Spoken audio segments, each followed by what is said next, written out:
Salut tout le monde, comment ça va? J'espère que vous allez bien, que tout se passe bien pour vous. Aujourd'hui je vous retrouve pour une nouvelle vidéo à la maison. Je suis avec ma belle-sœur, elle a dormi du coup hier soir aussi à la maison. Et franchement on passe de bons moments quand elle est là. J'ai l'impression d'avoir un peu plus, je vois un peu plus de monde. Dès qu'il y a quelqu'un à la maison je suis contente parce que je vois un peu plus de monde. Parce que mine de rien je suis tout le temps à la maison, je sors pas énormément et je vois personne. Je ne vois personne donc ça fait un peu bizarre quand même. J'ai l'impression qu'à part ma petite famille, je n'ai plus vraiment de vie autour. J'ai plus de vie... comment on dit ça déjà? Ah, j'ai perdu mon nom. Quand on voit du monde. Je suis sûre que vous allez me le mettre en commentaire. Voir du monde, voir des gens en extérieur, discuter avec des personnes, des adultes. Je discute beaucoup, mais avec mes enfants. Donc voilà, ça fait vraiment plaisir. Et sinon, tout à l'heure, on a pris un bon petit déjeuner. On est resté discuter, je crois, presque 2 heures. Oui, presque 2 heures autour d'un petit déjeuner. Et aujourd'hui, elle voudrait repartir dans le magasin, parce que hier, comme vous l'avez vu, on est parti chez Action. Et il lui manquait des petites choses, donc elle voudrait aller voir si elle les trouve pas. Donc on verra si on a le temps d'y aller tout à l'heure ou pas. Sinon, moi, j'ai reçu un petit quelque chose que je voudrais vous partager. Alors, en ce moment, c'est la fête des aspirateurs. Tout le monde a sorti un nouvel aspirateur. Et là, il y a un nouvel aspirateur de chez Tineco qui est sorti. Il est vraiment bien parce que moi, je l'ai testé déjà, pas chez moi, mais je l'ai déjà testé chez quelqu'un. Il est vraiment très efficace.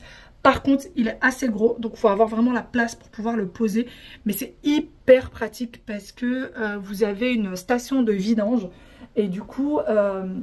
vous n'êtes pas obligé de le vider à chaque fois. Il se vide tout seul, se nettoie. Enfin, la brosse rotative en fait qui nettoie en dessous se nettoie toute seule à chaque passage. Quand vous la mettez à sa place, ça se nettoie. Il est vraiment très bien pour ça. Donc je vais vous le... Il y a plusieurs vitesses. Pour l'avoir vraiment testé, il est très bien. Par contre, le seul bémol, c'est comme je vous disais, il faut avoir de la place chez soi pour pouvoir le poser. C'est parti, je vais vous présenter ce fameux aspirateur. Voici du coup le petit bijou du jour. C'est un aspirateur balai de chez Tineco. C'est le Pure One Station Pet Série. Il est vraiment très bien, j'en ai beaucoup entendu parler et je voulais absolument le tester. Donc quand on me l'a proposé, j'ai dit oui tout de suite. Première chose que je voudrais vous dire, quand il arrive, il est extrêmement bien emballé. Il est arrivé dans le carton que vous voyez avec moi.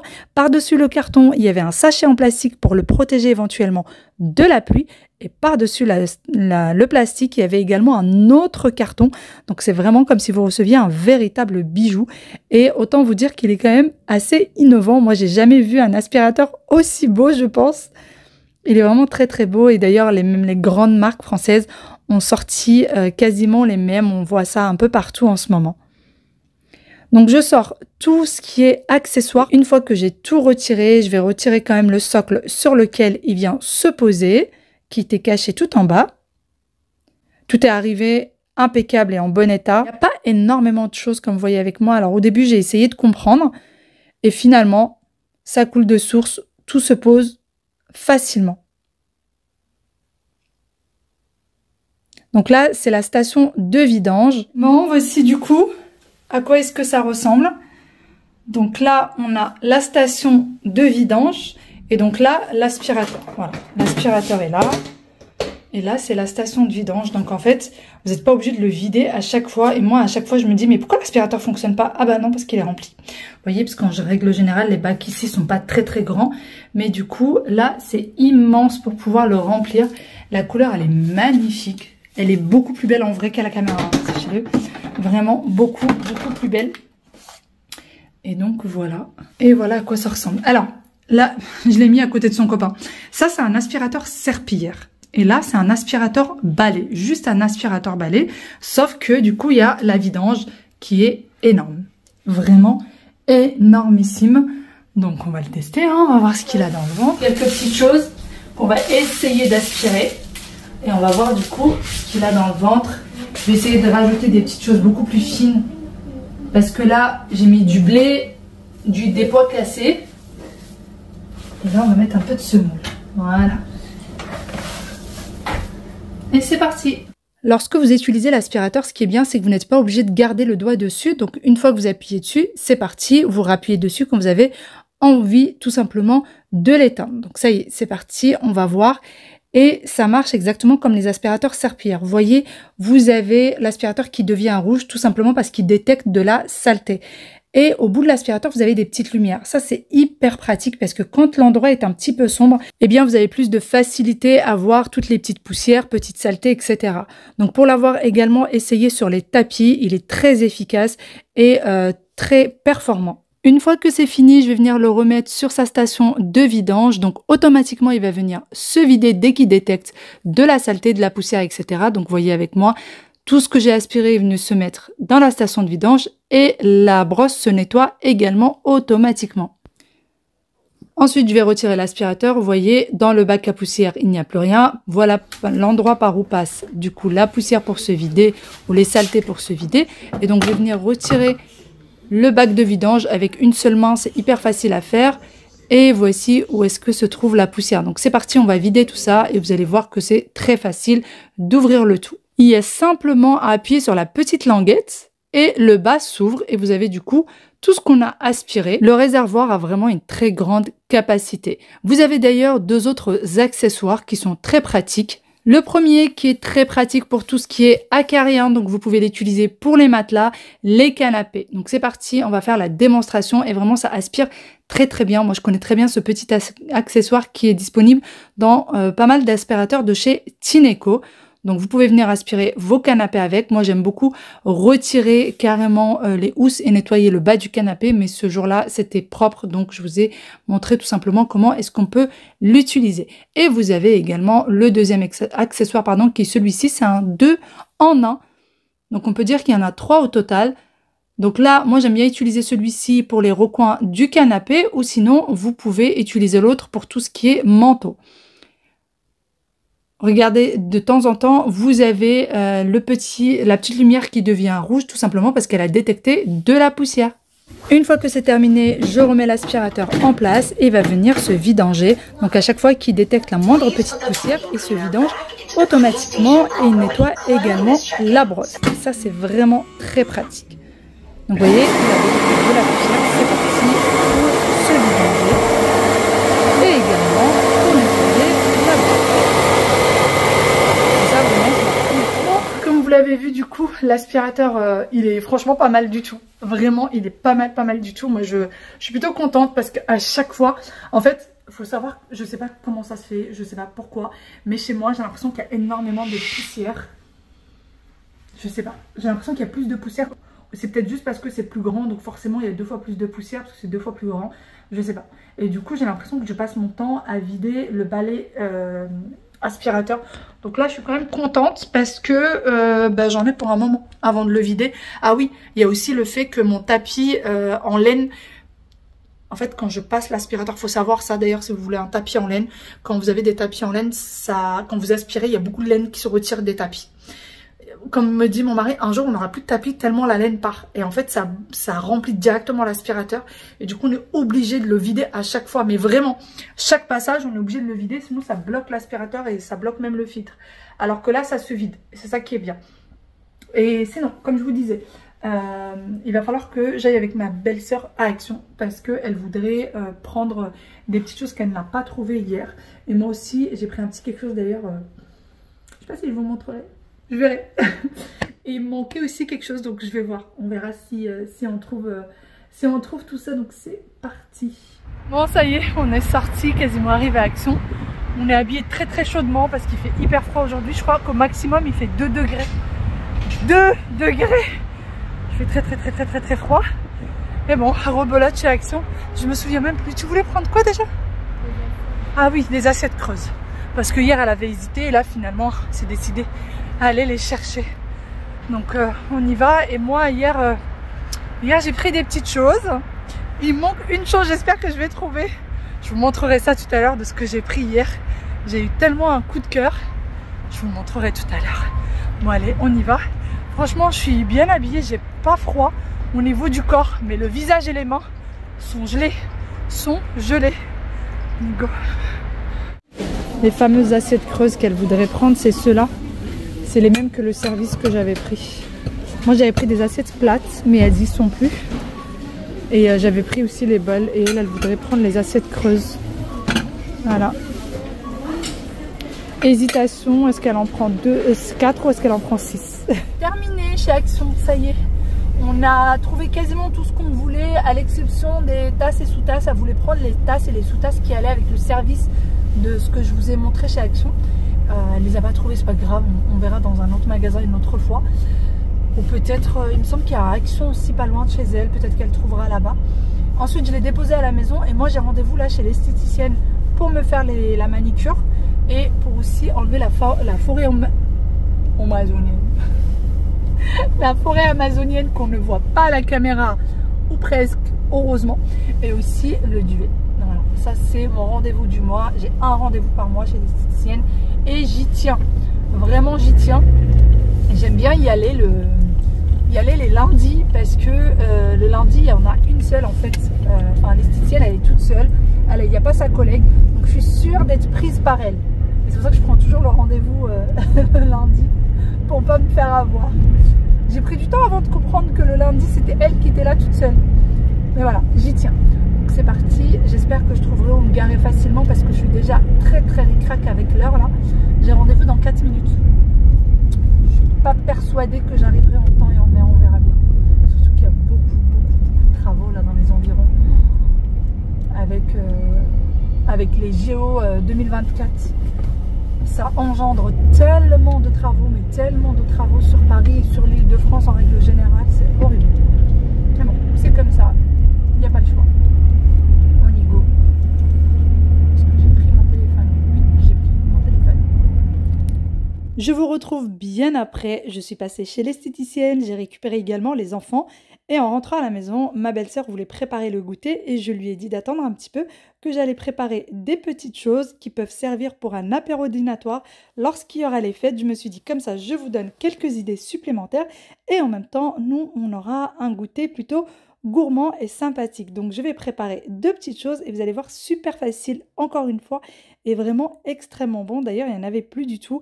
Les enfants ont dîné en même temps que nous, on était en train de prendre le goûter et en fait, ils ont dévoré les petits apéros. D'ailleurs, ils ont quasiment mangé que ça plutôt que leur dîner. Aujourd'hui, je vais utiliser des wraps. Alors, vous pouvez utiliser ce que vous souhaitez. Moi, c'est ce que j'avais à la maison. Mais vous pouvez prendre de la pâte feuilletée, par exemple. Vous pouvez prendre du pain que vous coupez et que vous faites griller. Vous pouvez prendre du pain de mie. Vous pouvez également prendre des feuilles de briques. C'est vraiment comme vous souhaitez. Prenez ce que vous avez à la maison. Vous pouvez faire ça vraiment avec tout, même avec de la pâte brisée. Donc ensuite, j'ai pris un moule à muffins. Je vais venir le mettre dessus comme ceci et j'essaye de les mettre de façon à ce que ce soit comme un petit peu des petites coupelles. Donc j'essaye de faire en sorte que ce soit la même taille de chaque côté. C'est pour ça que je les refais, pour que ce soit vraiment bien homogène. Ensuite, au four pendant à peu près 5 à 10 minutes, bien surveillé, juste de façon à ce que ça se tienne. Par la suite, j'ai besoin d'une boîte de thon. Donc moi, j'ai pris du thon à l'huile. Bien sûr, j'ai retiré l'huile. Et ensuite, je vais venir l'émietter avec la fourchette. Alors moi, je n'aime pas les miettes de thon parce que je trouve qu'il n'y a quasiment pas de thon, beaucoup d'huile, beaucoup d'eau. Et donc, je prends du thon comme ceci et ensuite, je viens l'émietter. J'ai besoin également d'un demi-citron. Alors, c'est assez relevé en citron, moi j'aime beaucoup. Mais si vous n'aimez pas quand c'est trop citronné, j'ai envie de dire, mettez-en un peu moins qu'un demi-citron. Un peu de mayonnaise, je mélange bien le tout. Pendant ce temps-là, d'ailleurs, j'ai mis un œuf à cuire. Un seul, ça dépend la quantité dont vous avez besoin, vous pouvez en mettre jusqu'à 2, un petit peu de poivre, un petit peu de sel et on mélange bien le tout.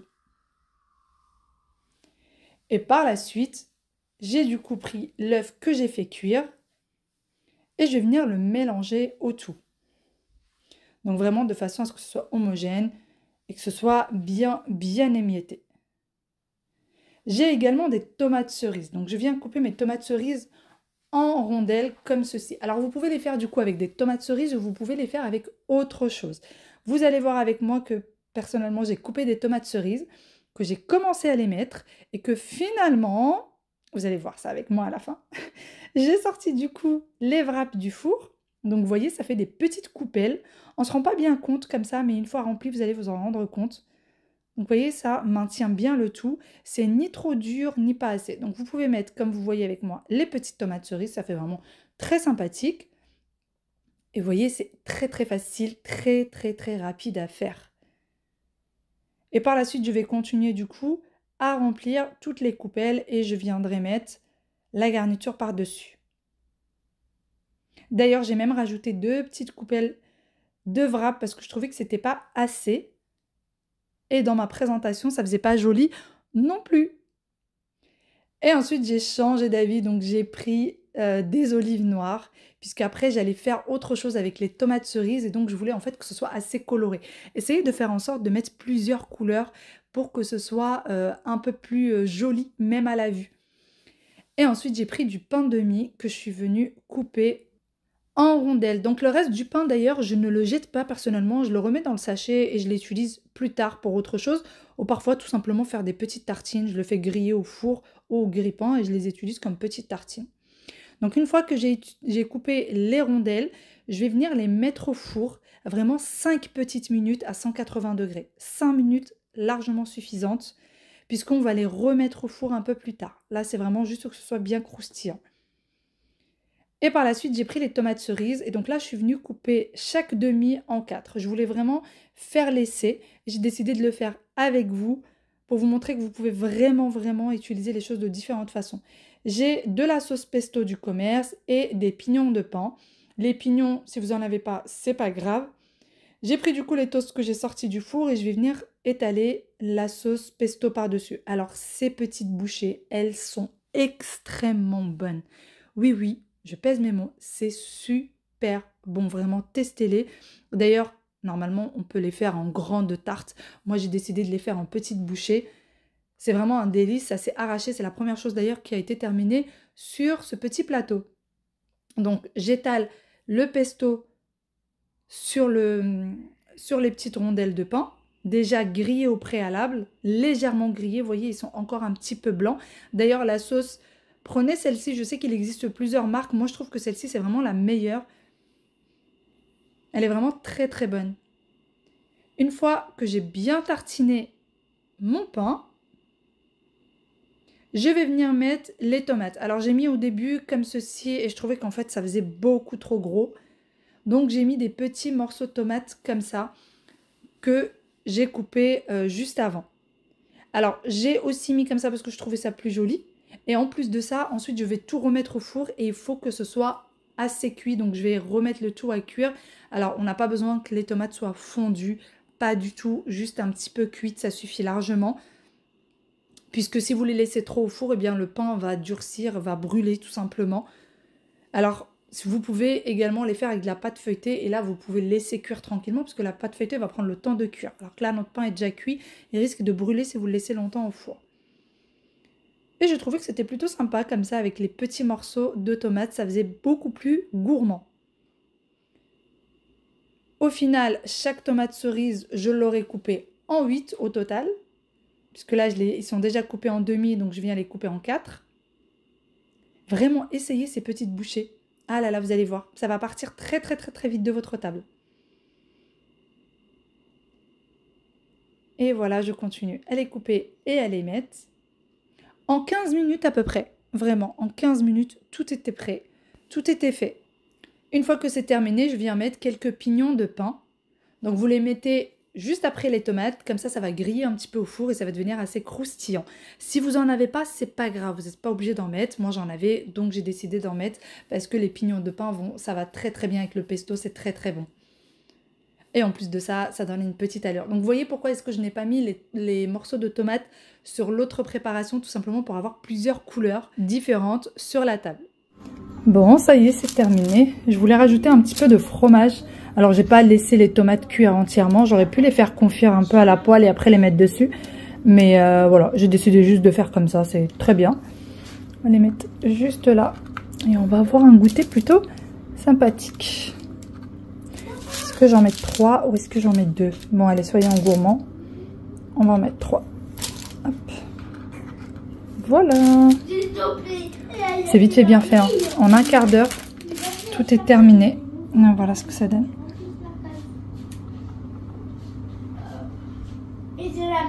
Et vous pouvez rajouter un petit bout de mozza sur les tomates ou alors un petit bout de fromage. Je vais vous montrer un peu ce que ça peut donner. Voilà, on a un petit bout de fromage. Vous voyez? Ça peut donner un sacré effet. Bon, allez, c'est parti. Hein. On y est. On met du fromage dessus. Hop. Les enfants sont en train de se disputer pour des cartes Pokémon. Et ma belle-sœur, elle est en train de faire un bon petit thé à la menthe. Voilà. Ça donne un petit effet très très sympa. Et vous avez un petit plateau apéro. Facile, rapide à faire et à petit prix. D'ailleurs pour le fromage, moi j'ai mis celui-ci. Fromage apéro fines herbes. Mais vous pouvez mettre, vous prenez juste de la mozza et vous coupez un petit morceau de mozza, vous le mettez là-dessus. Peu importe, un morceau de fromage blanc. Enfin, qui soit blanc, quoi, pour donner ce petit effet. Voilà. Bon appétit, bien sûr.